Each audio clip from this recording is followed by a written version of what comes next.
हाल भीषण गर्मी की चपेट में है। लोग बिना किसी विशेष आवश्यकता के सड़कों पर निकलने से कतरा रहे हैं। वहीं 8 से 80 वर्ष तक के सभी लोग गर्मी से बेहाल है।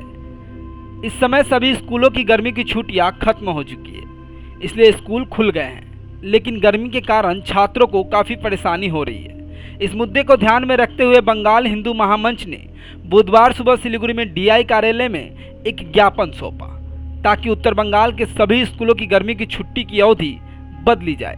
यदि अवधि नहीं बदली जाती है तो छात्रों को इस गर्मी के कारण परेशानी उठानी पड़ेगी, क्योंकि हर साल गर्मी बढ़ रही है।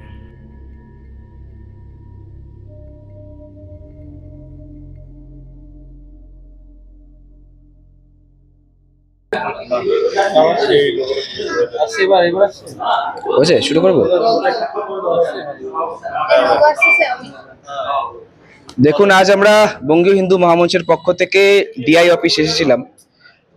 আপনারা প্রত্যেকেই জানেন যে একটা এমন খামখেয়ালিপনা চলছে রাজ্য সরকারের পক্ষ থেকে, সেটা আমরা দেখছি। খামখেয়ালিপনাটা এরকম একটা বিষয় যে দক্ষিণবঙ্গ কেন্দ্রিক যে আবহাওয়া হয় তার উপর ভিত্তি করে উত্তরবঙ্গের স্কুলগুলোকে ছুটি দেওয়া হয়, এবং উত্তরবঙ্গের মানুষ হাসি মজাকের সাথে বলছে আমাদের শীতকালে নাকি গরমের ছুটি। আর যেভাবে গরম পড়েছে বিগত বহুদিন যাবৎ, গ্রীষ্মের যে তীব্র দাবদাহ, এই মুহূর্তে জ্যৈষ্ঠ মাস শুরু, ছোট ছোট বাচ্চারা স্কুলে যেতে গিয়ে যে অসুবিধার মুখে পড়ছে, গতকাল আমরা অনেক নিউজ পোর্টালের মাধ্যমে দেখেছি বিভিন্ন স্কুলে ছাত্রছাত্রীরা অসুস্থ হয়ে পড়ছে, যেটা অভিভাবকদের জন্য একটা বড় চিন্তার বিষয়। দেখুন, রাজ্যের মুখ্যমন্ত্রী মাননীয়া কলকাতায় গরম লাগলেই টুক করে চলে আসেন দার্জিলিংয়ে মোমো খান, আবার ফেরত চলে যান, এবং এখানকার তার আধিকারিকরা দিনভর এসি রুমে বসে থাকেন এবং রাতের বেলা বৈশাখী মেলায় গিয়ে ওই রাশিয়ান জলপুরি দেখে আসেন। সুতরাং মানুষের কষ্টটা ওনারা বুঝবেন না। সেই জায়গায় দাঁড়িয়ে বঙ্গীয় হিন্দু মহামঞ্চ আজ রাস্তায় আছে এবং মানুষের কথা বলার জন্য দাঁড়িয়েছি। আর ডিআই সাহেব নিজে বললেন যে ইতিমধ্যে ওনার কাছে খবর এসছে কোন একটা স্কুলের ট্রান্সফরমার জ্বলে গেছে। কিসের জন্য জ্বলে গেছে? না, গরমের হাই ভোল্টেজ পাওয়ারের জন্য সেই এটা জ্বলে গেছে, এবং সেখানে ওনার কাছে ফোন এসছে, উনি তৎপরতার সাথে সেই স্কুলটাকে ছুটি করে দিতে বলেছে। তাই আজ আমরা 6 দফা দাবি রাখলাম এই জিনিসগুলোকে নিয়েই, যে বারবার দেখুন এমনি তো আর দাবি ওঠে না যে উত্তরবঙ্গের জন্য আলাদা প্রশাসনিক বিকল্প দরকার, এই সব কারণের জন্যই দরকার পড়ে।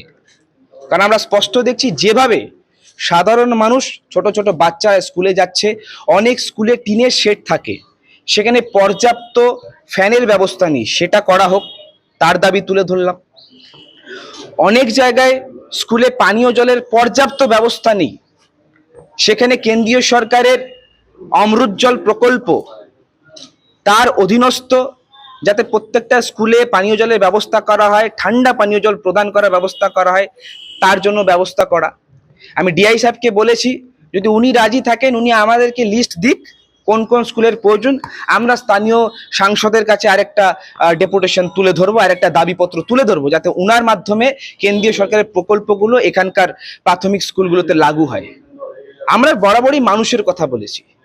আমি মানুষের কাছে প্রশ্ন ধরতে চাই যে দক্ষিণবঙ্গের ওয়েদার এবং উত্তরবঙ্গের ওয়েদার এখন এত ডিফারেন্স, তাহলে আমাদের ওই কলকাতা বেস নিউজের উপর ভিত্তি করে কেন এখানকার স্কুলগুলো ছুটি হবে? আমাদের ছুটির দরকার এখন। তাই আজ আমাদের 6 দফা দাবি ছিল, সেই 6 দফা দাবি ডিআই সাহেবের কাছে তুলে ধরলাম।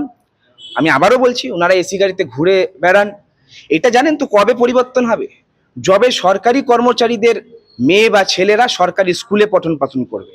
ইনাদের প্রত্যেকটা ছেলে মেয়ে, ওনাদের যারা আছেন বাড়ির, প্রত্যেকেই বেসরকারি স্কুলে পড়াশোনা করেন, এসি বাসে যায় আসে, তাই ওনাদের গায়ে সেই গরমটা লাগে না, যেটা একটা মধ্যবিত্ত পরিবার, একটা গরিব পরিবারের বাচ্চাদের মনে হয়, সে যেই হোক। সুতরাং আমাদের এই 6 দফা দাবি যদি ডিআই সাহেব অবিলম্বে না মানে, গরমের ছুটি বৃদ্ধি করানো কিংবা প্রাতকালীন স্কুল চালু করা, এই দাবিগুলো যদি অবিলম্বে না মানা হয়, এর পরের দিন আসবো এবং কম্বল নিয়ে আসবো। শীতকালের দিন তো কম্বল নিয়ে আসবো, ডিআই সাহেবকে আমরা কম্বল গিফট করে যাবো।